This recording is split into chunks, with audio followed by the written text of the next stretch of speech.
Label the axes before use. The side facing you is the drive side. The opposite is the driven side. Slide the 4 square nuts on part H into the left Y-axis track until they stop. Tighten them with the Allen key. Make sure the belt teeth face down. Temporarily place the short bracket into the right Y-axis track.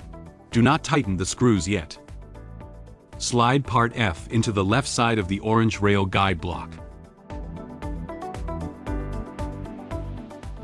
Loop the belt around the pulley.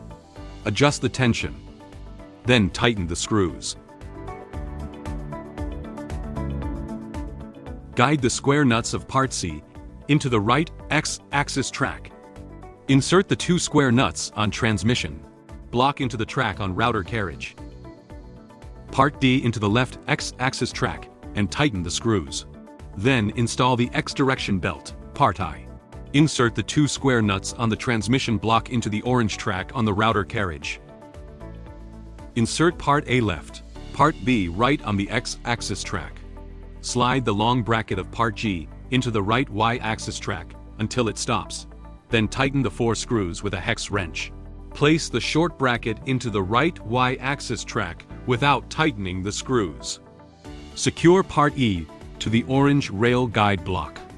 Wrap the synchronous belt around the pulley and adjust tension before tightening the screws. Then feed the X-axis belts on both sides through the pulleys on part A and part B.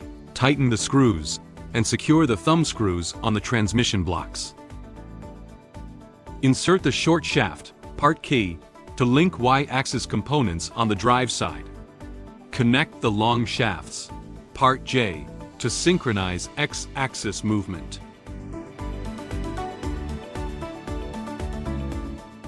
Finally, secure the Xpert with F-clamps, and you're ready to start working.